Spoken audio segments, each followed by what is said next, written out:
The leadership has been on information, communication, technology, and e-governance. Let's welcome one of our board directors, Mr. Bayo Akande. He's right here. There's a lot of applause for Mr. Bayo Akande as he's stepping forward to the podium here. And we have journalists and other stakeholders in real time. The panelist has extensive experience in management and leadership within the technology and telecom sectors.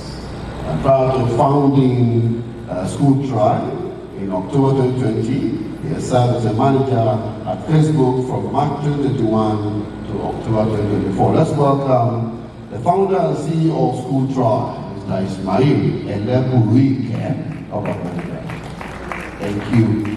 Thank you so much. And also from this panel, we have the head of Competence Center of Skills Development, the head of the Competency Center Skills Development at the Delegation of German Industry.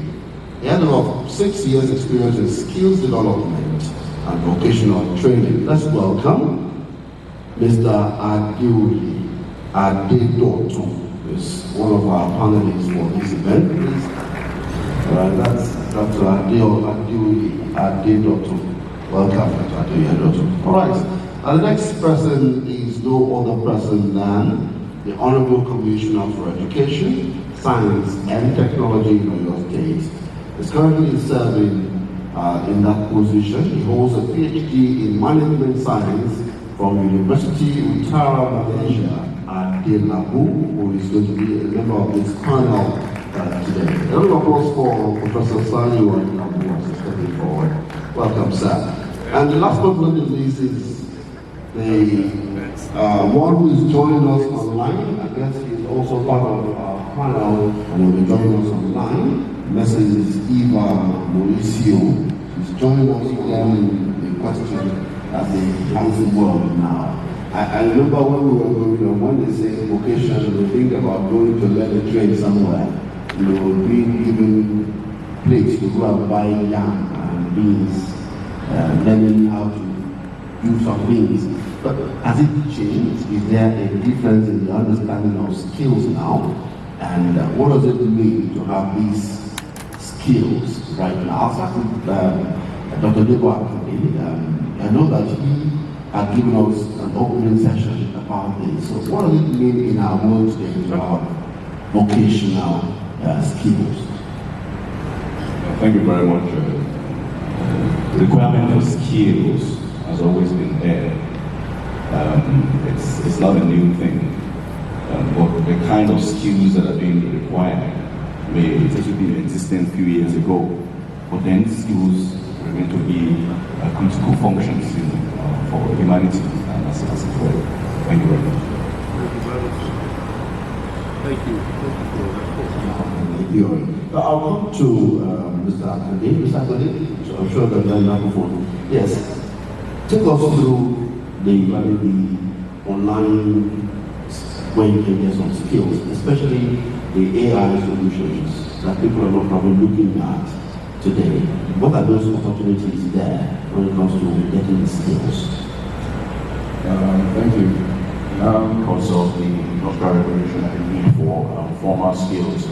But in the world we live in today, I know it might sound like a radical statement, but it is my personal belief that a good 70% of all the formal courses we study today, be it accounting, a good part of law, even GP practicing in medicine. Right now, you have AI that is outperforming human beings in all of this. So I think this has now brought TV back to the forefront. We now see that there is now a dire need for some of these skills.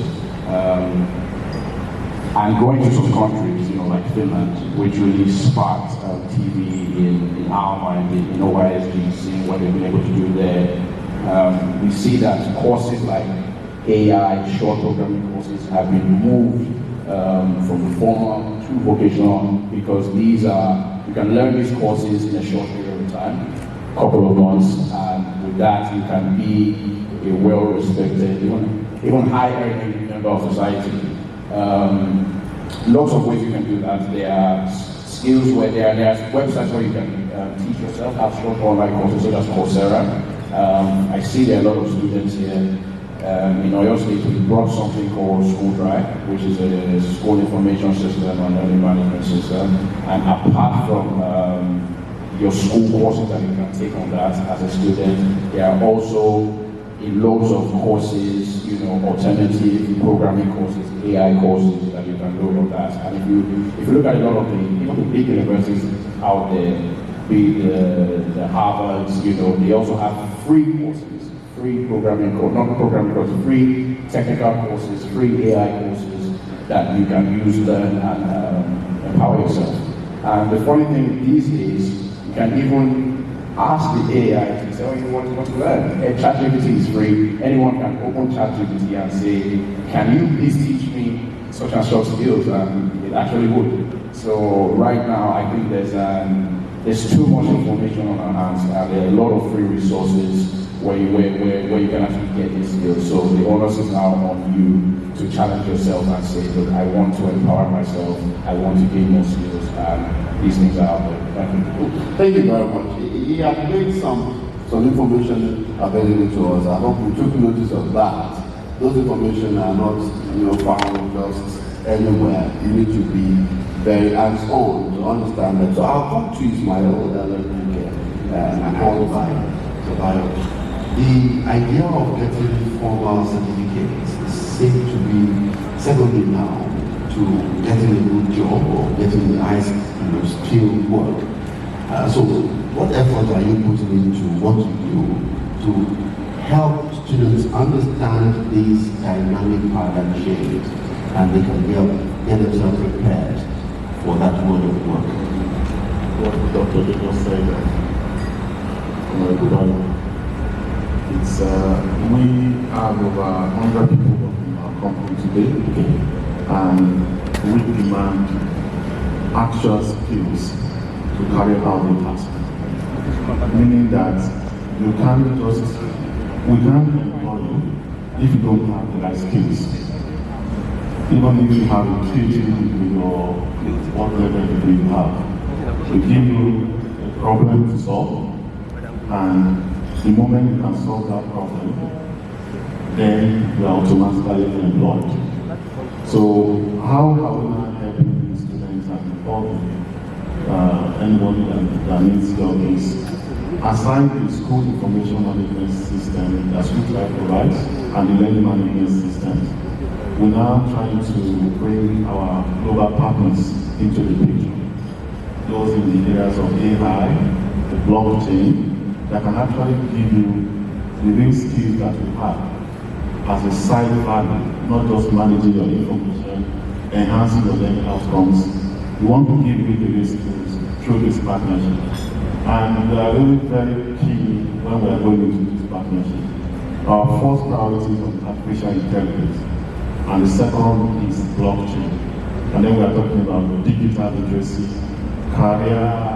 We're also talking to a partner on career opportunity, giving you ability to learn how to go for interviews and so on. So it is very paramount that they have these skills on top of their education, whether university, polytechnics, or college education, so that they can be back. And I can give an example. One of the best developers I have in the company today has never been to the university. And he migrated one of the most complicated migration we had for University of Ibadan, that is my platform today, with over 100 million records. The same script has been used on laptop to migrate now. And this guy has never been to the university. If this guy calls me tomorrow and says he wants to earn 5 million naira per month, I have to beg him. I mean, either I pay it or I have to just maybe use it by 30%. So, and this guy is one of the highest paid in my company. So this is actual fact. So that's how we are doing it, and this is case studies. Thank you. A round of applause for him. That's a very important one. So we're talking about skills. Prof, I know you are a professor and you deal with academics a lot. And this seems to be, this vocational study, this vocational skill, is not challenging the traditional four walls of the university and what comes out of the university. For instance, look at what he said about someone earning so much without being to university, and he's not an illiterate. So it's not because he doesn't know how to read and write. So the challenge of this skill to traditional study, how are you bridging this gap? I've been the Commissioner for Education as well.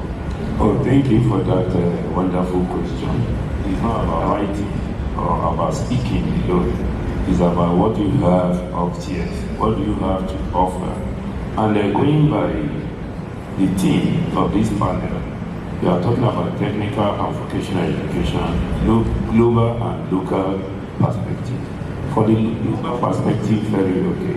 But for the local, we are just coming on board. Technical and vocational education is not about writing and reading.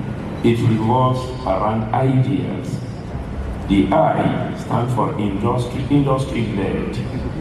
What can you contribute? You may be given an engine to decouple and recouple. And the D stands for demand-driven. The curve of supply and demand. What do you have to offer? Just like what the director of SchoolTry mentioned, that somebody has something to offer his company and is negotiating for 5 million naira. Then the E concept here is entrepreneurship focused. Every human being is a potential entrepreneur. You must definitely, you have potentials for 8 futures. If you are not good as a medical doctor, you can be a very good bricklayer. You just need to develop the skills. And the A stands for applied learning. If you are just learning rhetorically, you won't have anything to offer. But whatever thing you have and you can apply, that is when we talk of application. Why the S stands for the skills-based. The S stands for the skills-based. You see, on the job market today, everybody looking for a job here and there. Some of them are not employed. Yes, job is everywhere. If you don't possess the necessary skills to be employed, there is no way you can be employed. For instance, in Oyo State, we employed teachers recently, almost 20,000 teachers. And some people are parading NCE certificate, B.Ed, BSc education. But they were unable to secure the job because they were unable to make 50 and above. So that tells you there are jobs everywhere. But the moment you don't possess the skills, and I can bet you today, we have 36 states in Nigeria. Oyo State is part of those who have the least percentage of unemployment in Nigeria. Go and check Nigerian Bureau for Statistics. Oyo State has below 2%. It's between 1.7 and 2% for our unemployment rate. And that is the reason why we are going by what is in our roadmap for sustainable development, designed by His Excellency the Governor of Oyo State. So based on what we are really working on, is not as we have our strategic plan, and in the roadmap for sustainable development, the major focus is education. There is nobody that can develop over and above the level of our education. So that is why the government focuses on education. Once the education is properly fixed, other infrastructure will follow, and that's exactly what we are doing in Oyo State. We have statistics to justify all this. Okay, before you go to the microphone, just one more, and then I go to you. My focus is there a way we are incorporating these soft skills into the four walls of the education? That's what I'm saying. We have a way. The way to go, the new normal now is what we call technical vocational training education, TFET, developed by World Bank, and there is specifications to it. And that is why federal government is having only one federal technical college in Oyo State, and that one is located in Ibadan. Oyo State has about 5 technical colleges, and we have another 7 what we call quota-fed, T-fed vocational centers in Oyo State. Put together, we are having 13 of these. And that is the reason why sometimes last year we have started doing revamping and remodeling of all our technical colleges. And the revamping and remodeling is premised on 3 major things: the infrastructure, the equipment component, and the training and capacity building component. And that's exactly what we are doing. And certification is premised on 3 months, 6 months, and 1 year certification. And this certification is in line with the World Bank first specification. So it's already in the 4 walls of our class. Thank you very much. Thank you so much for that. And so let me come to Dr. Adeoye. And I know that you are skilled in ministry and vocational education. So I want you to speak to what makes TVE, as it were, an attractive study abroad route for young people compared to traditional academic programs. And I know that you've had interaction with Germany and the other European countries. So tell us, let them know, how much they need to have in vocational education. Just to add to what they said, I'm also a product of Italy's German trade, and back to Nigeria to also put my knowledge on dual vocational training. So before that, at the Delegation of German Industry and Commerce in Nigeria, we are official representation of the German companies in Nigeria. And by adventure, we have more than 150 German companies existing in Nigeria. And the main focus of these German companies is the fact that they lack skilled labor for them to be able to drive their products. And then one is in Ibadan. If you know, there is a company called Bayo that does detergent. Yes. Enkel, they are German companies existing in the heart of Ibadan. And the main problem these people are facing is the fact that they still have skilled labor. So it takes them more money for them to take in trainees, and also we train them for them to be able to drive in their product. Now, that's one aside. The second one is the fact that if you're looking at dual vocational education, the main purpose that drives the German economy is this dual vocational education. 90% of people in Germany, they don't go to university. 90% of them are into dual system of education. There is nobody, even the German chancellor, he will tell you he has gone through this German dual system of education, which means 70% practical and 30% theory. So they based it on hands-on job. It's practically what the people guys are doing in Nigeria, but these are not put into practice. And the main problem of what we have in this country is the fact that we don't have skill policy to drive this project. Now, looking at what we have in Germany now, they are looking for skilled workforce because they lack skilled workforce because of the rate of old people that are already on jobs. Now, comparing what we have in Nigeria with what is expected in Germany, we don't match the criteria. So what we do is now look for an opportunity for us to take some Nigerians to Germany. Apparently, we are discussing with First Technical University. Last year, we had some delegations from Nigeria to Germany to oversee and underscore how dual vocational trainings are being done. So, at first, we are looking at training young Nigerians in the areas of hospitality. We train them 3 years in Germany, bring them to Nigeria for them to also contribute to the better society at which we have in Nigeria. Because comparing this, at first, what we're looking at is that taking people that already have knowledge on this sector and some other sector to have like an industrial attachment in Germany, come back to Nigeria and start how they could benefit themselves for the betterment of the country. But looking at the training, it's quite different. The imbalance is quite so much that we can't really match. So we looked at, okay, how do we look at this? We are looking for young people that are so interested in some fields.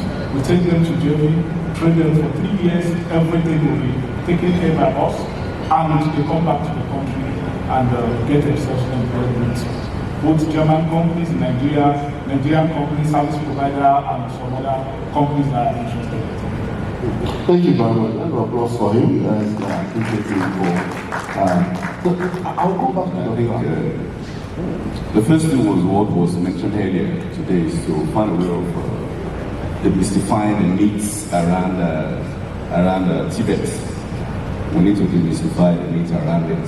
We continuously see it as a second class, not to do the ones that are not brilliant, way of getting education. Then it becomes an issue, and not issue for individuals alone, but individual for having problem for nations. In my research, I got to realize that a junior bricklayer in the UK is earning much more than a junior medical doctor in the UK. A bricklayer, as an entry point, is earning more than a medical doctor. And that applies to tilers and all those of as well. So for me, I think the government needs to do more in terms of demystifying. We most times used to look at the hard infrastructures, but we don't consider the soft infrastructures that accomplish all those hard infrastructures as well. Having said that, I also think that, and I'm happy the Honorable Commissioner of Education is here, who is the champion of Tibet himself, is seated here on this panel. I think we need to bring it to a front corner of discourse in the education sector also, not just at the national level, but at the state level as well, where actors and players, at different levels will be able to articulate well what the role of Tibet is in education beyond what we have assumed that it is. And for me, I think what is also very critical is to see how we marry the gown with town. I'm happy that UBA is here along with many other banks as well and industries. For also look at what is exactly the purpose of education. I've asked myself that question a lot of times. My children are studying in England, they're studying in a private school in England. And my wife raised the point some time ago that made me laugh consistently. He said, if it was not a woman, if she was not a woman, and probably would have been questioning, are you sure you are their mother? She said, the money we are spending on these children to go to private school, if we put all this money together for 10 years of their life, is it not enough for them to start business in their life? And in a way, she's right, because she's just looking at it as what is the value? What exactly are we paying for? Are we paying for them to become a big entrepreneur in life? If I give them $1 million or £1 million to start life, would they not do well with it? Of course, they need education, they need it. But what value do we place on this kind of education? So what education are we, what are we really calling education in the reality of it? I think that is a discourse that we need to get into. Is it to acquire this theoretical knowledge or to build skills? And those kind of discourse are the tenants at the step and at the feet of the Ministry of Education in different states as well. So that to me is another thing that I think. First of all, I'd like to express my sincere gratitude and honor to contribute to the discussions of this esteemed panel. It is a privilege to be part of this prestigious and such professionally organized event. Unfortunately, I was not able to attend the event physically, but I'm looking forward to visiting Oyo State very soon.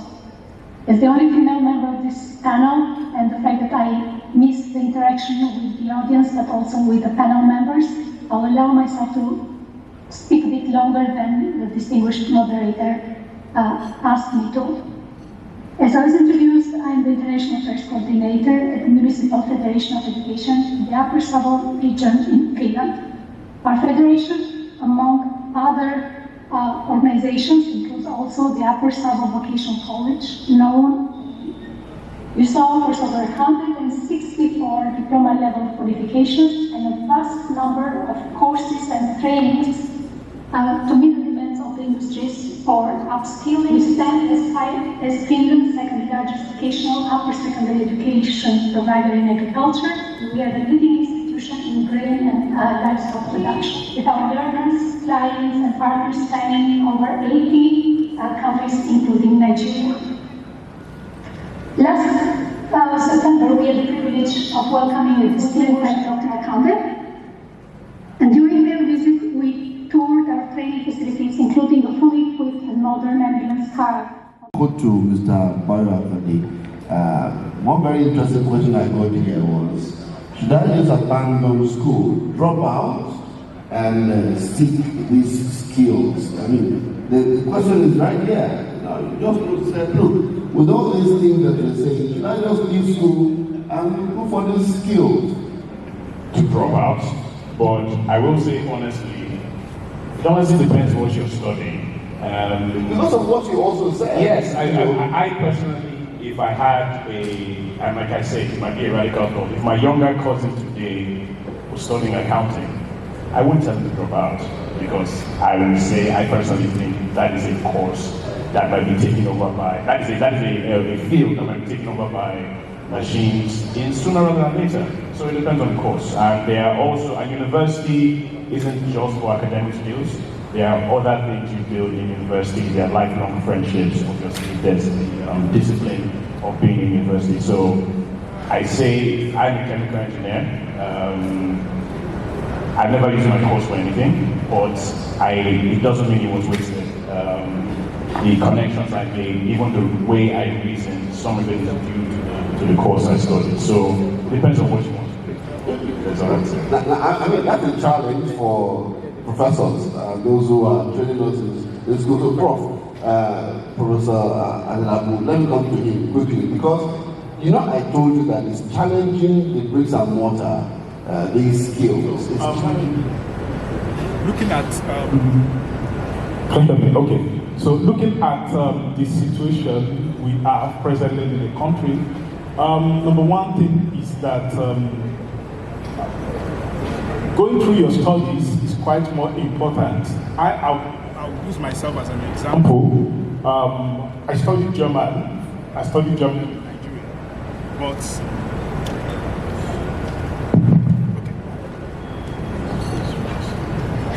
so I studied German language, and while I finished university, I also think about what skills do I need to add to myself. For example, I've seen some of my colleagues that decided they want to add up to IT skills. They are one of the topmost guys handling IT skills in Germany up to today. I have some guys that are into mechanical engineering while they study German in Nigeria, and they are the top best guys doing marvelous things in Germany up to today. As part of me too as well, I studied German and I ventured into dual vocational education, which is part of what I am here today to say. Okay, this dual vocational education is very much important, and it gives leeway to young individuals that want to venture into this. For example, we work with some vocational institutes in Nigeria for us to drive this project. For example, we have the likes of ITF, we have the likes of First Technical University, we have the likes of other technical vocational institutes that and you expose the students to this. Exactly, that we work with, that we expose our students to it. As of last year, we trained 150 street mechanics for a German organization in Nigeria.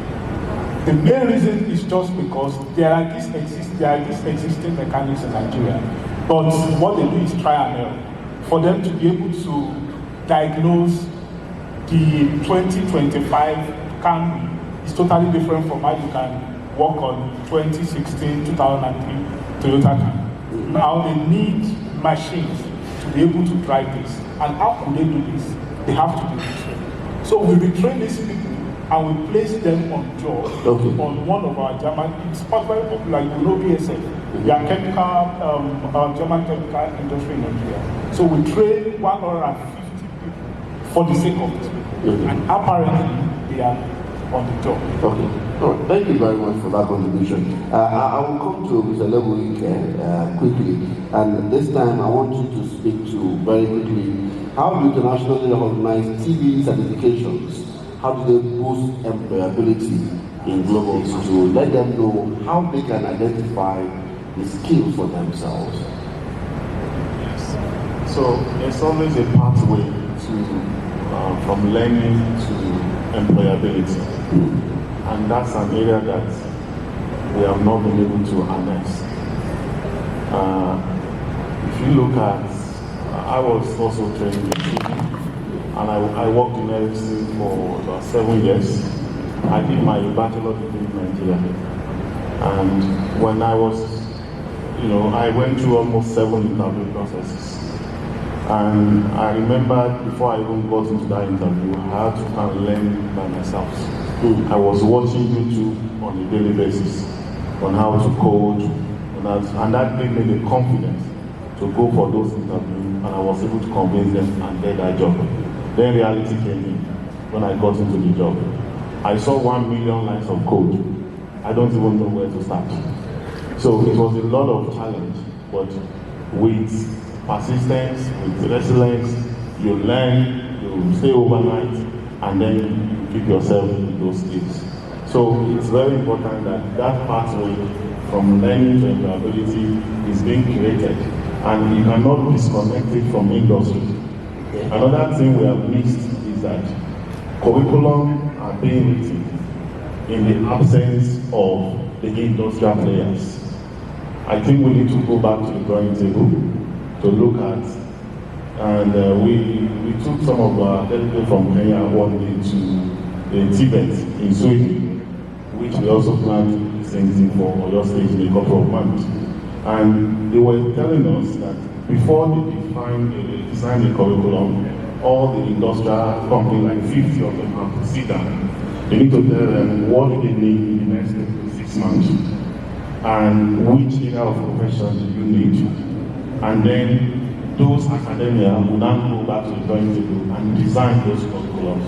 So by the time those guys are finished, they can already fit in to the labor market. So that pathway is something that we need to really leverage on and get. Thank you, Eleburuike. And final statements for scholarship. There are barriers that they might have to escape, and be able to get this scholarship for their study. Thank you for excelling in your academic pursuits here in Nigeria. I know that, again, I will cite personal example. My wife got a scholarship to study in England because she was the best graduating student from my university. She had first class. And it wasn't too difficult for us to get a scholarship for her to study in England, all our studies. So if we pursue academic qualification with distinctions, there are so many universities overseas that are looking towards providing support. Beyond that as well, there are other scholarships that are existing. We just heard from the representative from the Malaysian University here now that over 100 scholarships have been given to your state government. I will also mention that yes, I led the team to Finland. There are opportunities with the Finland government as well. But the interesting thing that we had was there with Bayo was that there are shortage of skilled labor around 40,000 or something in Finland, because they have older generations and the younger ones are not producing children. So the reality now is that they asked us, we're working on that, what the Clever spoke about, we're working on a scheme, with Oyo State where we'll be able to look at the precise skill sets that are required in Finland and do kind of a development of those skill sets through Tibet and this school in Oyo State to probably provide those kind of labor for them in Finland. Bayo is working strongly in that. A similar thing applies in many other countries as well. But again, if we are talking about scholarship, we're talking about opportunities here, are we looking at a niche area? Because another way of getting scholarships for you to do something about a niche area also. Are you focusing on niche area that will be able to allow you to get, if you're doing the usual, the norm, I'm sorry, when I had my first degree in energy development, there was no university in Nigeria that was doing a course in energy development at that point in time. I did it in England. It was a niche area. I was sought after in many areas of my life.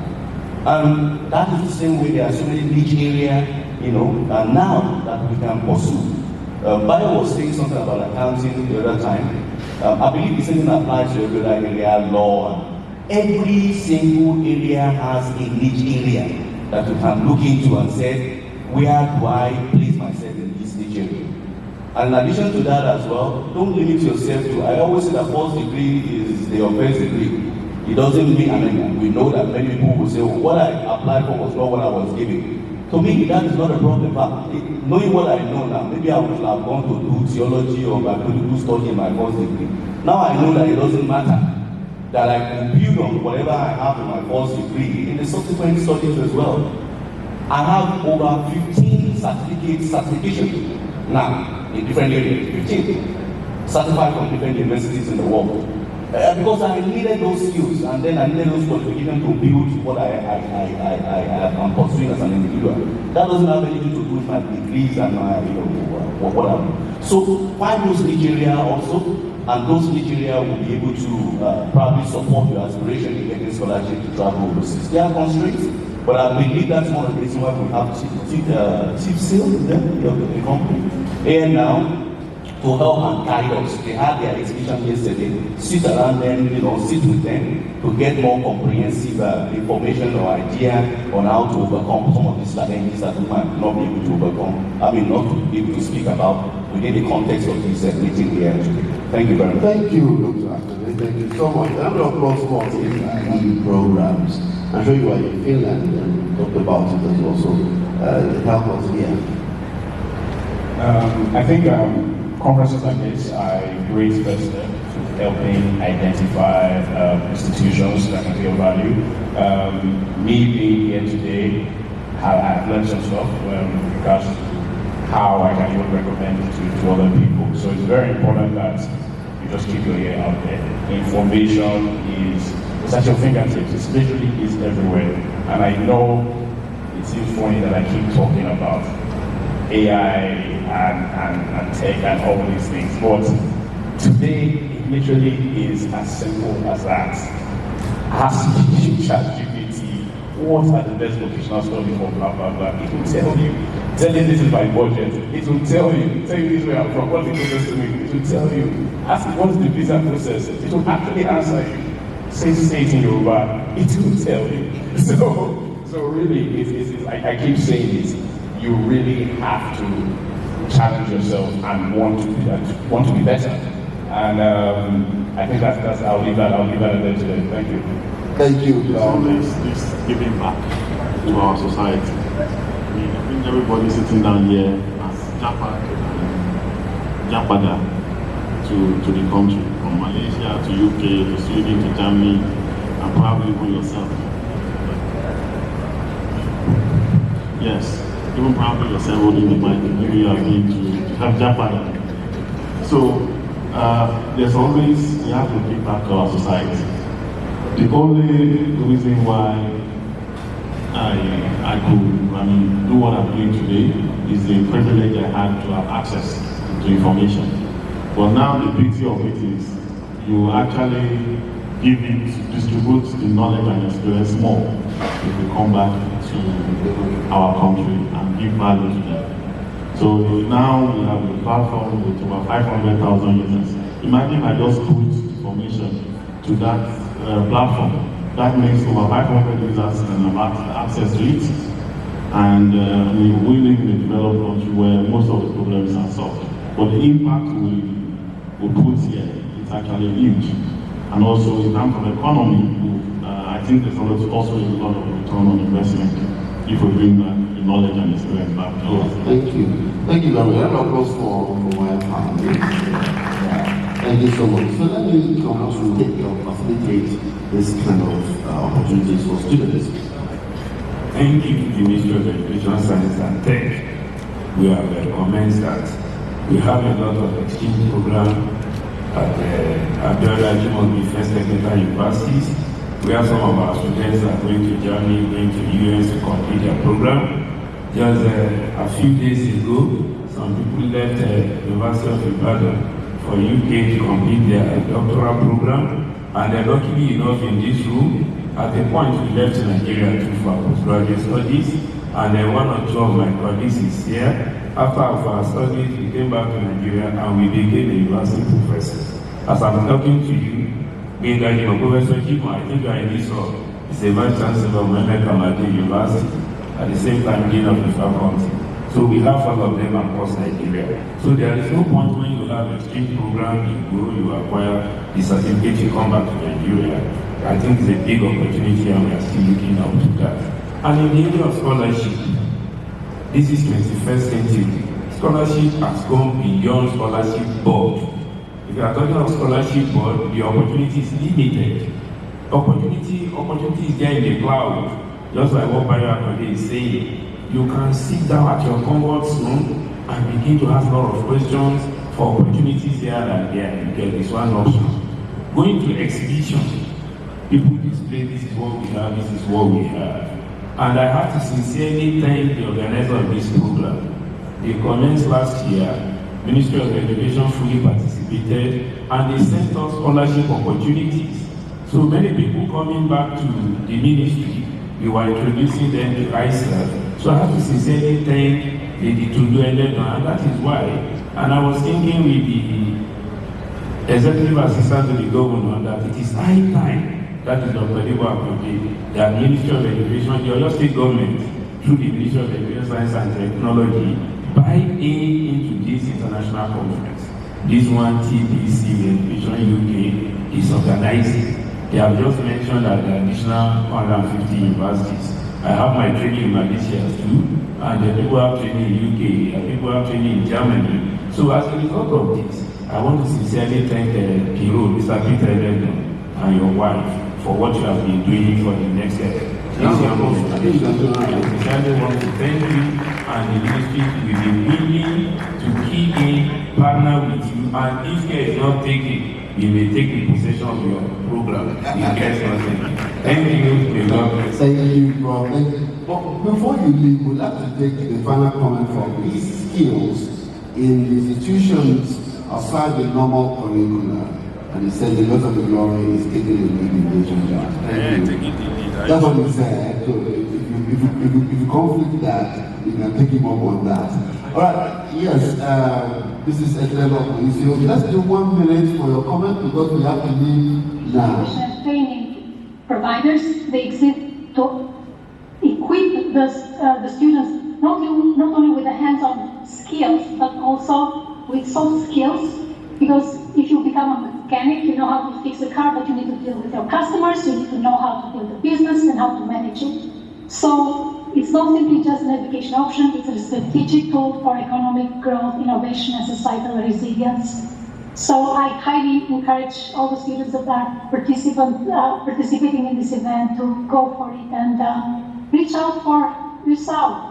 And check our website for the calls for students. And welcome. Thank you. A lot of applause for her. Thank you so much.